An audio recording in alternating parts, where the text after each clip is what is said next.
Red Hot Chili Peppers. Sweet shit with this, your mouth was made to suck my kiss. MTV, the place to be. It's crazy. It's wild. It's rock and roll. Woo!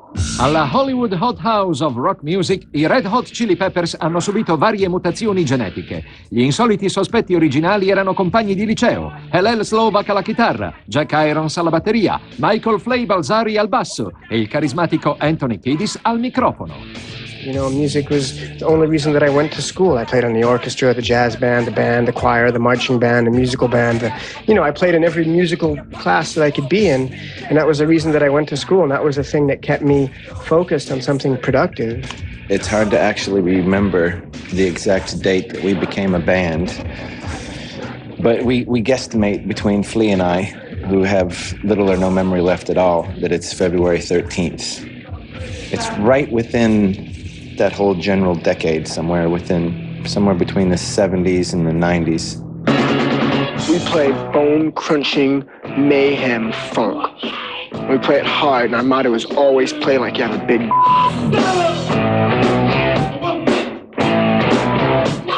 One of our biggest assets is our ability to perform with our juices flowing at top speed. When we started the Red Hot Chili Peppers, it was a pretty unique experience because our very first show was only one song. So the most that we were kind of thinking about in the future was, oh my God, we have a show next week, we better write another song. So we would kind of think in these week-long increments to begin with. Like, well, I guess we're gonna be a band next week because we have a show. After that first show that we played, I actually felt this huge explosion of success in my life. And I went from nowhere to feeling incredibly successful with the Red Hot Chili Peppers. I mean, there I was looking at Hillel and Jack Irons and Flea and thinking, wow, we just did the greatest thing on earth. I'm successful. And mind you, I was homeless without any money and had only ever performed for a total of 40 people on planet Earth, but I felt successful. In the beginning, when we first started this band, it was like this uncontrollable energy that we couldn't even control, that was way bigger than the sum of its parts. It was almost like we were on top of some kind of weird volcano and it was like bursting us up into the air, and I have images from it where it was just, there was no harnessing this thing. It was just wild.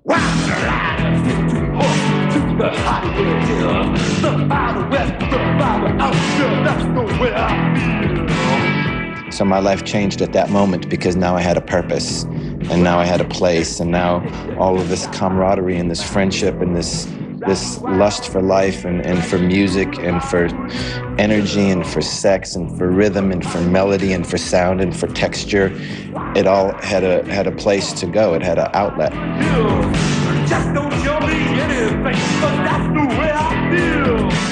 Jack e Hillel si sono uniti con discreto successo al progetto del gruppo, con il risultato di un suono tipico del centro di Los Angeles per il primo album dei Red Hot che porta il loro nome. I remember when we very first, Anthony and I went to New York, and they were having a new music seminar. I think it was 1984. We might have just made our first record, or we're about to make it. I don't know what the hell was going on, but somehow, I don't know who let us on MTV, but we got on MTV, and we were just, once again, just so excited to feel like we belonged to a community, that was accepting us for being who we were. We got a record. The record comes out on August 18th. It's called the Red Hot Chili Peppers.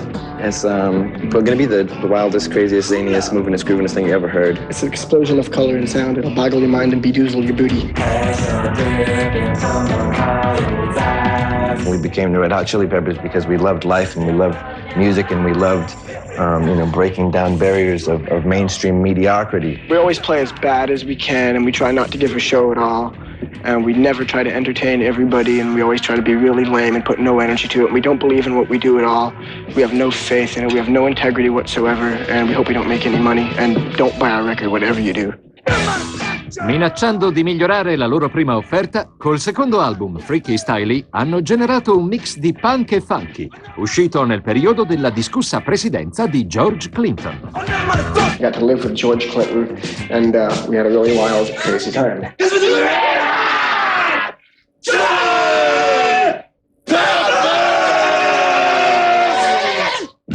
The Uplift Mofo Party Plan non è altro che il titolo del terzo album dei Red Hot Chili Peppers, quello di maggior successo fino a quel momento. I'm here today to talk about the Uplift Mofo Party Plan, a plan based on a band based on a plan. Fight Like a Brave. That was directed by Dick Rude, who's our friend in Hollywood. One night, Manny, who was Dick's partner, right when we were getting ready to make the video, he went out and he crashed his car into a tree and had his jaw wired shut. And so for the rest of the video, he was running around going, because he couldn't talk.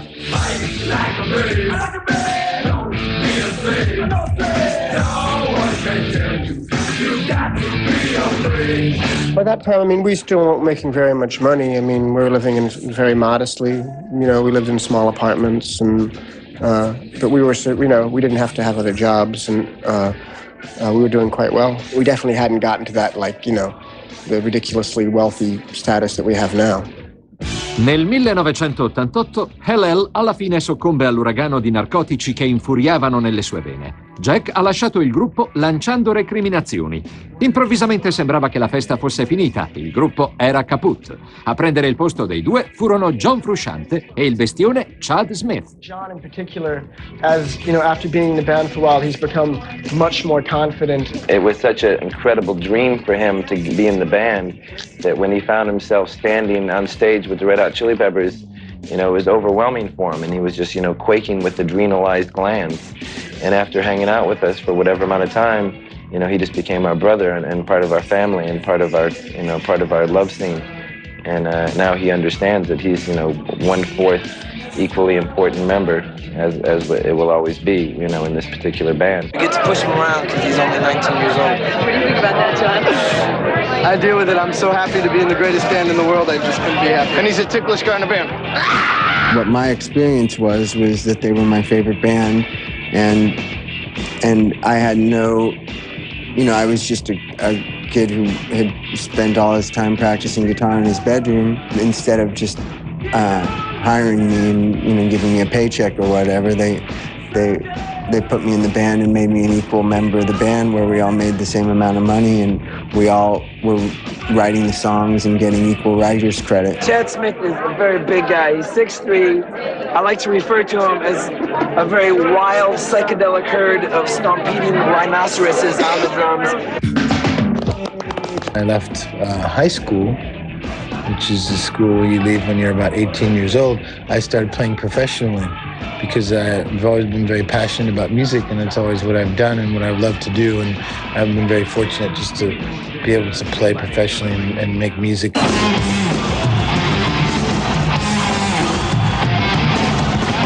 Before I ever started playing music, the voices in my head told me that I would be a guitar player and be a rock star before I had any understanding of what a rock star was.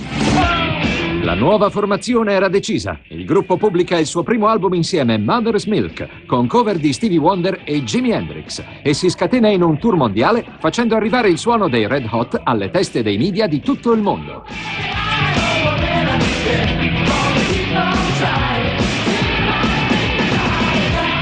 Stevie knows that nobody's gonna bring me down. Stevie begged us, called me like twice a day for about a month, just begging us to do Higher Ground. And I said, Stevie, get off my back. You know, I don't have time to cover your song. I've got my own songs to be playing here. And Stevie, his persistence was rather amazing. And after he decided to pay us a substantial amount of money to cover his song, we finally agreed.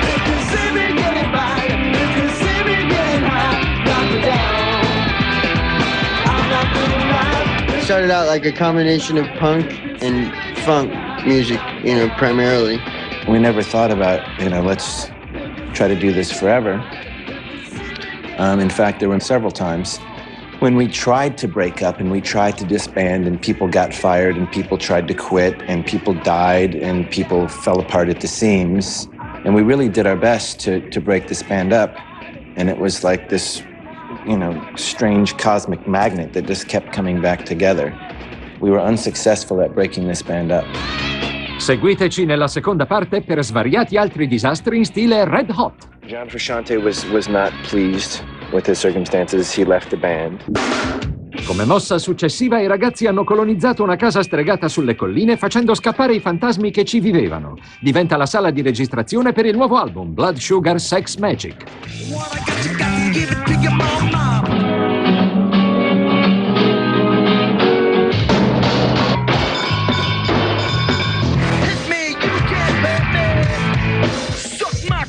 Somebody said, well, maybe we should make our record in a huge house. And we said, yeah, that'd be great, because then we wouldn't have to go into a studio and we wouldn't have to deal with the anal retentive vibrations of the sterilicity involved with that sort of recording environment. We could create our own recording environment and we could live there, and it would be like a camp. We could go to camp and make a record and we wouldn't have to leave. We wouldn't have to be distracted. We could be focused on exactly what we wanted to do, was make the most beautiful record in the world. And that's kind of what we're trying to do.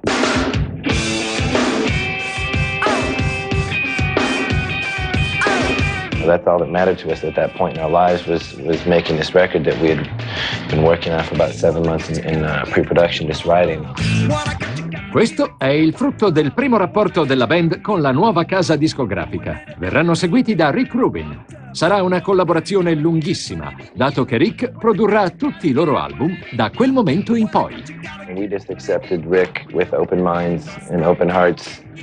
And he was great. He was a gas to work with. Getting together, working with Rick is a real comfortable thing with us. He knows us really well. He knows what the great thing about us is. He just lets us be us, which is really important. I'll stress out about things, none of which end up ever being a problem, but it doesn't make me stress out about them any less to know that. And so it really helps to have someone like Rick who, like, throughout all these things. Sometimes he'll say something else and it'll sound ridiculous, like it's something we never would have thought of. Like, what are you talking about? Play the end at the beginning? Why would we play the end at the beginning? It's the end. And then, like, he'll made us promise, remember you guys promised no matter what, we try everything. Okay, we'll try it. And then it ends up being great. Rick is the kind of guy where no matter what you told him, like, Rick, we've decided to just do 10 songs. He'd be like, great. And he'd be like, Rick, we wrote 40 songs. He'd be like, great. We've decided to go in a completely different direction. Great. He just really lets you know that it's going to be okay, and that's my number one favorite thing that I get out of my experience with him. You know, he gets the big picture. That's his specialty. Is he sees the bigger picture.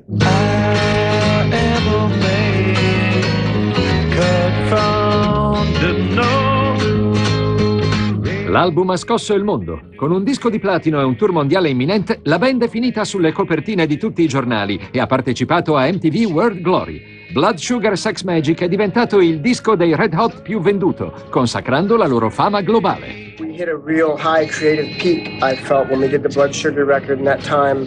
And it got really intense in that time. We had been at a gradual level of popularity as we, worked over years and years and years of constant touring. And when we made the Blood Sugar record, we became, we had big hits. We became really huge. We became a huge rock band. Really need a people in the sea of distress. Give your all to receive your yes. On a best by material excess. Love is free, love me, say hell yes. I think that we've covered a lot more emotional territory on the new record than we have in the past. Un piccolo esempio? Anthony Kiedis indaga e affronta la propria dipendenza dall'eroina nel super premiato singolo rivelazione Under the Bridge. There's a song on our new record called Under the Bridge. The crux of the song is based on loneliness, and there's this one little lyrical phrase that comes in at the very end of the song, which says, under the bridge downtown is where I drew some blood. Under the bridge downtown, forgot about my love. Under the bridge downtown, I could not get enough. Under the bridge downtown, I gave my life away.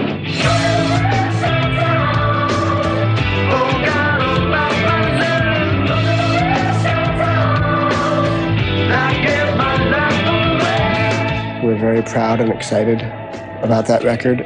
And Gus Van Sant, I had acted in a film that he made called My Own Private Idaho, and I became friends with him, and I suggested that we get him to make the video, and we did.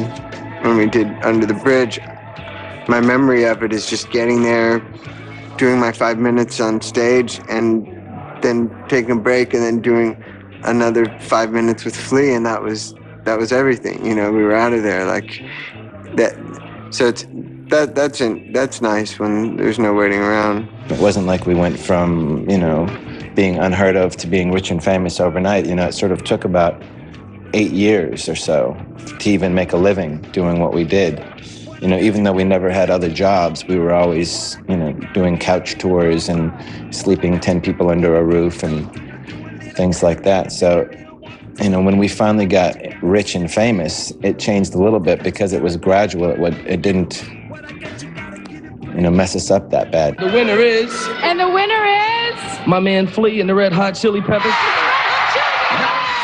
It is a great feeling to be appreciated and to be acknowledged and to be loved. I think everyone likes that sensation, but it really has to have its own place. It's just an award, and there is no competition out there in terms of, why people make art. Give it away, give it away, give it away now. Give it away, give it away, give it away now. Give it away, give it away, give it away now. Give it away, give it away, give it away now. Durante i concerti per quest'album e con Lollapalooza che iniziava ad apparire all'orizzonte, John Frusciante decide di abbandonare, lasciando i Red Hot senza un membro e senza uno strumento fondamentale, la chitarra. When I joined the band, I had this extra anxious sort of desire to be a rock star, out of proportion to the amount of work that I was putting into music, which wasn't very much. And I was just going around trying to get laid as much as possible and all that. So much so that I quit the band, John Frusciante was not pleased with his circumstances. He left the band. We miss him, and it was a sad loss. And I wish him well and project all of my love and white light towards him at all times of the day and night. But we decided to continue as a band. Dopo aver masticato e risputato qualche aspirante Red Hot, si fa avanti l'ex chitarrista dei Jane's Addiction, Dave Navarro. Dave joined the band. Hello. We set about the process of writing songs, hanging out, spending time together, trying to make something beautiful and true. They've always been the most talented musicians in Los Angeles and possibly the world, contemporary rock musicians, and I was very excited to play with Flea and Chad, and it was an honor.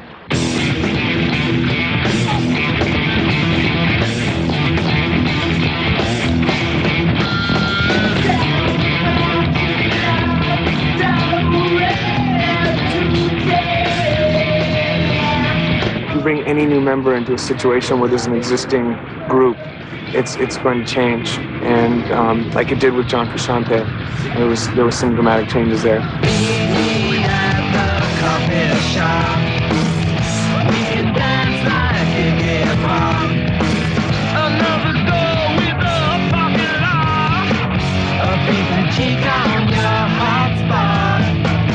I think that the change has come from the unison of all of us playing together. And the place I was coming from and the place that Flea and Chad and Anthony are coming from, it just created a whole new vibe.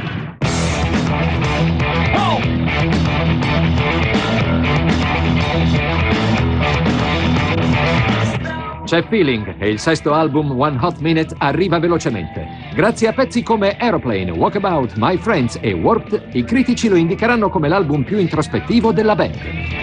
For me, it's a very dark album, and I say that to people sometimes and they don't think that it's a dark album. For me, making an album, the time leading up to the album making, I was very sad. And making the album, I was kind of sad too, Warped is just one of the many flavors on the plate of this record.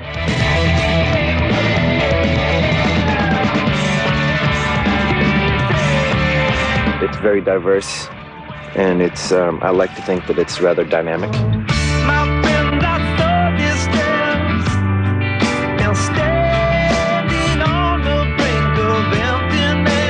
The song My Friends Anthony wrote the words for it. It's a song that I can definitely relate to. It's just a very simple thing. It's basically just about you're looking around you and seeing a lot of sadness and despair, and knowing that the only thing that matters and the only thing that can fix things and the only thing that really is important is love.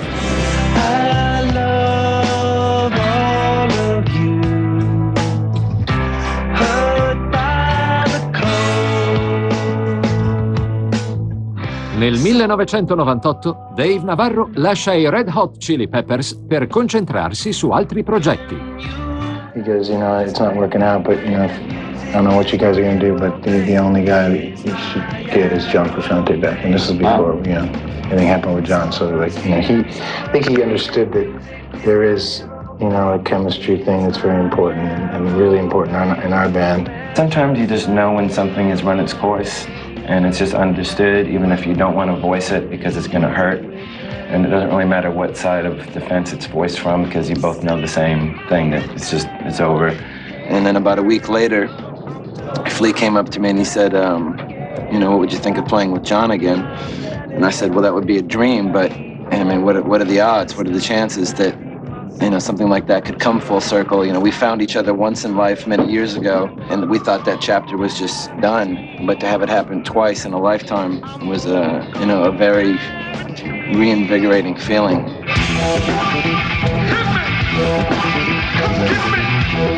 Nonostante tutto, John Frusciante rientra nella band come primo chitarrista dopo 6 anni lontano dai Red Hot Chili Peppers. In a certain way, it's more exciting now than ever because, from my perspective, like when we started playing really good, we weren't getting along as good, and we were sad, and we had our own personal problems going. And right now, we're just really thankful, you know, to the Lord to be playing together. You know, it's impossible to get that indescribable feeling on stage with just anybody. You know, there's only one person on the planet that can make you feel that way. I think people really identified with us reuniting with John and the energy that we created by doing that. We played a show the other day and it was very touching. There was an audience, naturally, and they were holding up these signs that you would see at sort of a Green Bay Packers football game that said, instead of John 3:16, it was welcome back, John. Welcome back, John. To have a chance to do it again and to know better and to still have the burning desire to create music that we've never heard before is a real lucky, fortunate thing for us.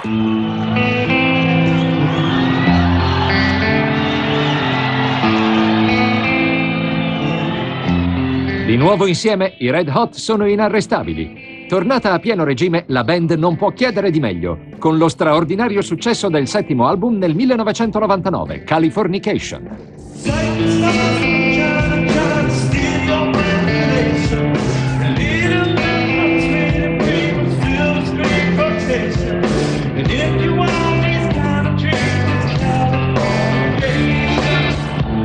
Californication is really just the act of the world being affected and saturated by the art and the culture that are born and raised in California. And, you know, traveling around the world, no matter how far away I go, I see the effects that California has on the world. We're very honest about our music and what we do, and so it's just only natural that we're just singing about California and LA and our friends and our lives and what we do. It's just all an honest representation of who we are and what we're doing. Hey, Sergeant Barrow, I'll break the spell of aging. Celebrity skin, is this your chin, or is that war you're waging? It's not a record or a CD or a tape that was made to kind of feature one song or two songs as singles. It's really a complete beginning to end. Every song matters just as much as the others. But, you know, songs like Other Side, you know, express a certain feeling in me that came out very clearly, and it's the song that makes John cry, and I know that's a good sign.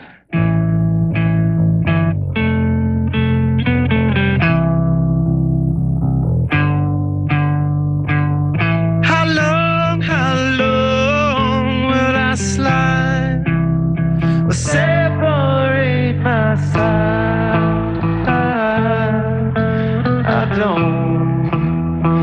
Don't believe it's bad.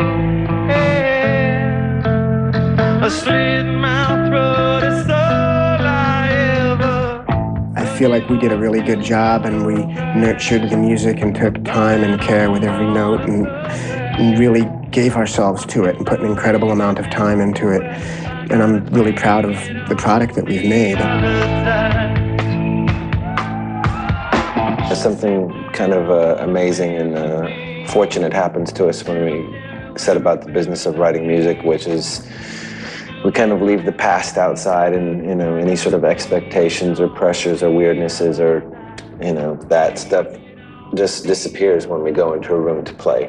I don't know why, but just something about Chad banging the drums and John kind of losing himself to the cosmos and Flea getting in a groove. I think we really do fall into a sort of a spiritual zone of just playing for the sake of playing. Scar Tissue is kind of inherently representative of having been through a battle and, found the beauty in surviving.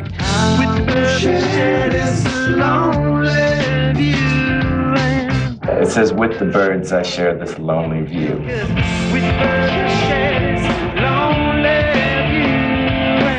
And what it's about is entirely up to you. We're a band that has been around through a long time and been through a lot of things.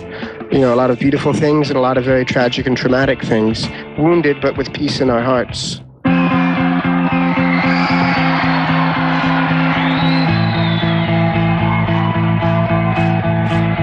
Standing in line to see the show tonight, and there's a light on, heavy glow. By the way, I tried to say I'd be there, waiting for Daddy to... Ancora esaltati per il successo straripante di Californication, pubblicano l'8º album, By the Way. I think a lot of the lyrics that Anthony wrote and is singing are love songs. But the overall feeling of the music for me is it really encompasses who we are as people, and that's a really large variety of feelings. I will say that I felt an extreme openness in my heart for the writing of most of these songs, where I felt, brutally close to the universe on certain days, and it just all made sense and everything was okay, and I felt the pulse of that love just kind of rocking through me.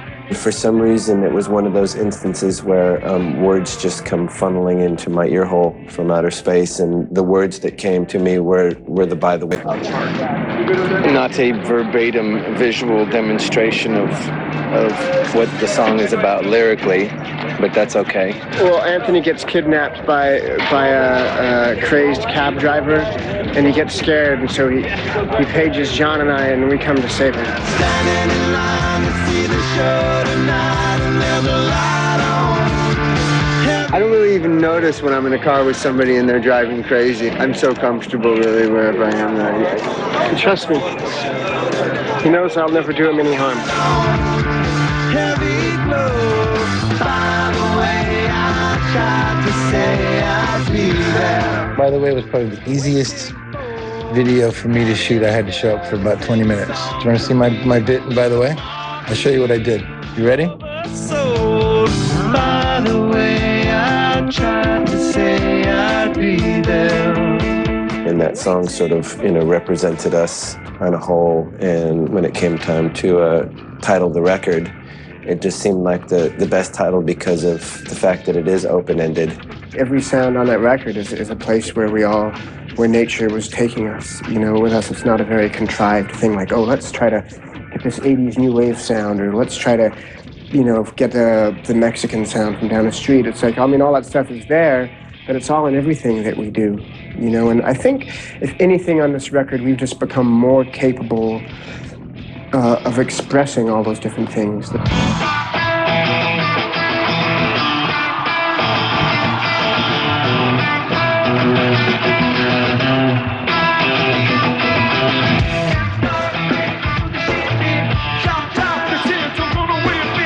it's always a memorable moment and an inspirational moment to make Anthony dance with something that we've written. And there was a lot of that at the rehearsals and these songs, a lot of dancing and a lot of just a feeling of like a celebration of just how great it is that we get the chance to do this every day.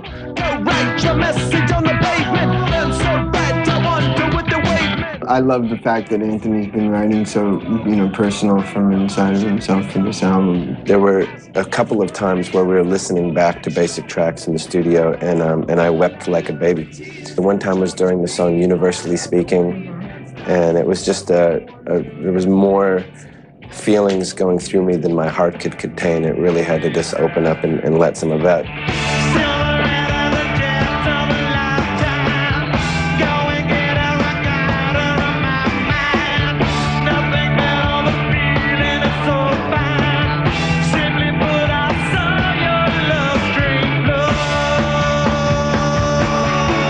we're so happy that people are still buying our music and still coming to see us and listening to us. I mean, I know, like, you know, we're the biggest jokers. We're always, you know, acting silly and saying off-the-cuff things, and you know, life is fun. Joy is fun. Spontaneity is fun.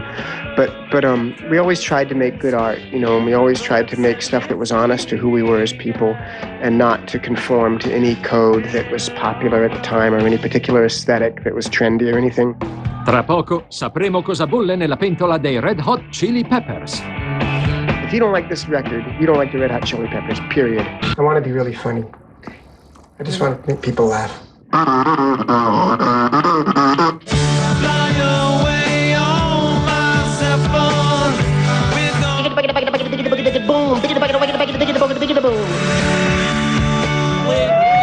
Anthony Kiedis of the Red Hot Chili Peppers. Well, you got a little something on your right there. There you go. Got it. Got it. There you go. Say hi, Chad.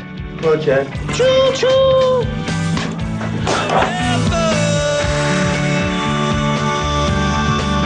Here I come to save the day.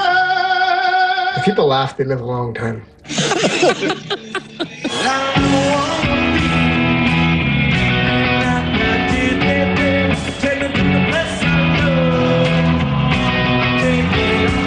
Nonostante siano passati 20 anni, in ogni singolo concerto i Red Hot Chili Peppers danno tutto per i loro irriducibili fan, facendosi in 4 sul palco. I feel like throwing up. I get so nervous before we go on. No, you're kidding. Yes, I do. I wouldn't be able to perform if I didn't get that nervous. To me, rocking earnestly is the most important thing that a show could ever have to offer. Just pure heart and soul rock power.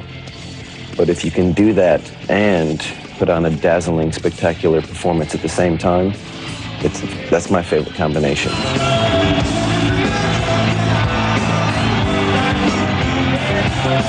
The show is important. We take everyone seriously, and we want it to be the greatest night that we could possibly give to people. Everything is pretty much geared towards being able to play for an hour and 15 minutes every night. Everything I do, everything I eat, everything I breathe, everything I touch between shows is all for the sake of the next show.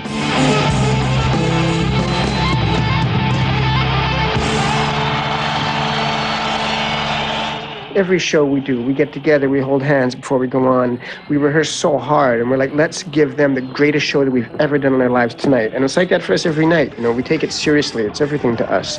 You know, it's never like this, oh, I don't care, you know, I'm too cool. We're not too cool. We're here to serve the people, you know?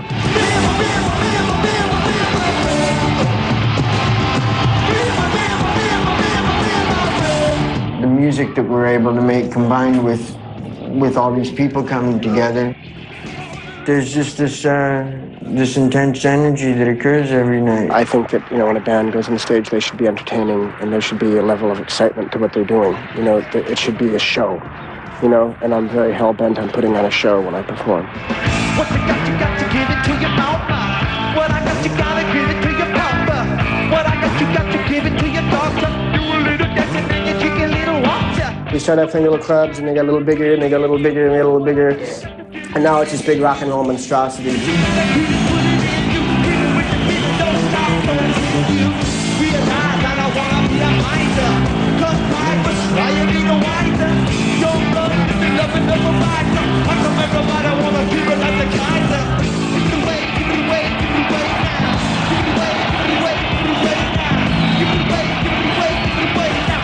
When we do play concerts, we play a little bit of everything. So I like playing all of our music. It's just the way that I play the drums is more, I guess, more aggressive style, but that's just the only way I really kind of know how to do it.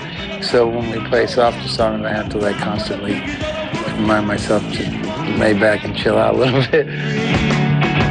I could die for you. What you wanna do? Oh, this life I choose. Us playing live is what gives us energy and a tightness and a telepathy that we use when we get home to write with. You know, I love performing and having a purpose in this world wherever I'm going. Flea and I's relationship on the guitar and the bass is the most interlocking kind of weaving thing that I could imagine having with somebody. We have such a closeness musically, and I just feel like it's a very, very rare thing to be so intertwined with another person.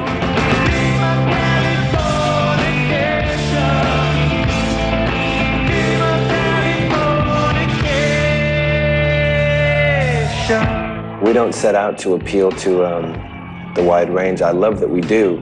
I love that we appeal to the kids. That blows me away. That is the most satisfying thing in the world, when literally a little 3-year-old boy will come up to you and start singing By the Way or Californication and actually know all of the words better than I do, because I forget. That's a good feeling. People connect to our music because it's real and it's honest and it's emotional. And we have kind of a little bit for everything. We have some rock songs and some slower songs and fast songs. And we cover a wide dynamic range, but I know, man. I see like families at our concerts and stuff, and it's so cool. What a great thing, you know?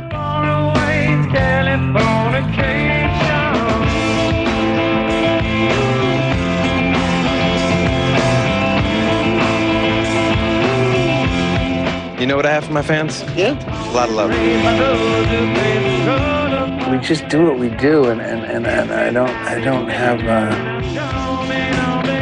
really know why everybody likes it. I don't claim to understand, again, you know, why a record sells or why people buy it or why people like us. It's, you know, I know that if I wasn't in the band, that I would like us because of the interaction between the musicians. Having people who play together and have it fit together the way that we do is exciting. Ora i Red Hot Chili Peppers hanno pubblicato il loro 9º album, Stadium Arcadium, un mostro a 2 teste con 28 pezzi di puro genio funky sparpagliati su 2 lati. This record, this Stadium Arcadium, this is our grand statement. This is the best that we can do. This is the best that we're capable of. If you don't like this record, you don't like the Red Hot Chili Peppers, period. One of the more inspirational things that was going on as we started to write this record is every single person in the band, as well as our producer Rick Rubin, had all just recently fallen in love. And I wasn't even thinking about that at the time. But in retrospect, when I hear the emotions and all of the buttons being pushed when I listen to these songs back, it becomes very obvious to me that every day we would show up into a room and it was 4 guys that were in some way very happy and very much in love and kind of bursting with this newness of a new relationship. I haven't been this excited about the band, period, since we first started in 1983. You know, when I had that feeling when we started, like, you know, we get to make a record. Can you believe it? We're going to be on TV. They put a picture in the magazine. You know, oh my God, you know, they're paying attention to us. We exist. I feel that way again, you know, like, I just feel so excited about this music. It means so much to me.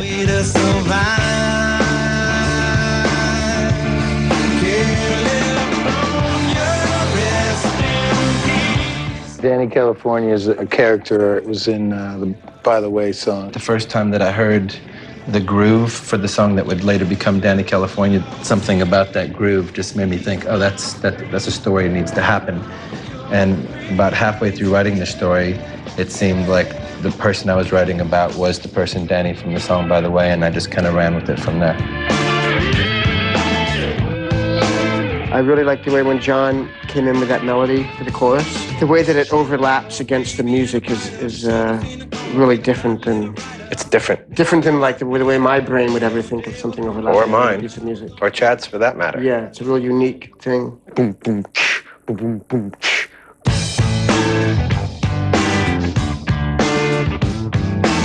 It's a performance video, and we basically go through the history of different eras in the history of rock music.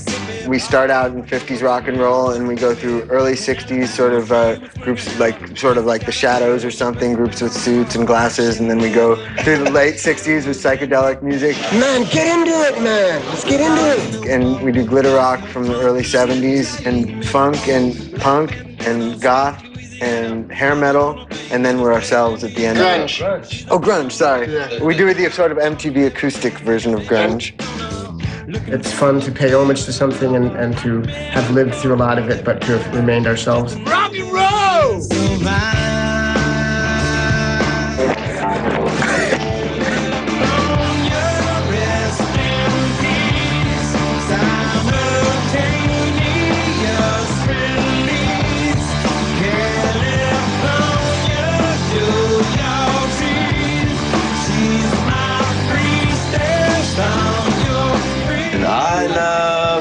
all of you. Something, oh yeah. That's an Anthony Kiedis lyric. Something, oh yeah.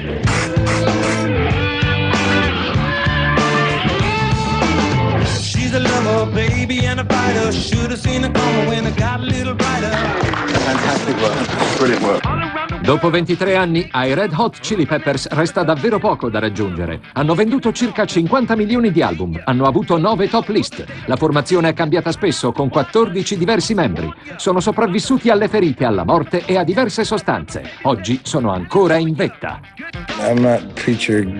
I'm just a guy in a rock band, and we just play our music, and hopefully while we do that, it makes people feel good, and they can forget about their other daily every day and come hang out with us for an hour and a half and have a really good time. There's this sort of thing that happens when you're in a band. It's almost like you don't have to motivate yourself. You just have to get inside the energy that's pushing the band along. The band has its own identity that's totally apart from Flea, Anthony, John, or Chad. And just by being alive and playing music, we're celebrating by the fact that we're still doing it and we still feel it.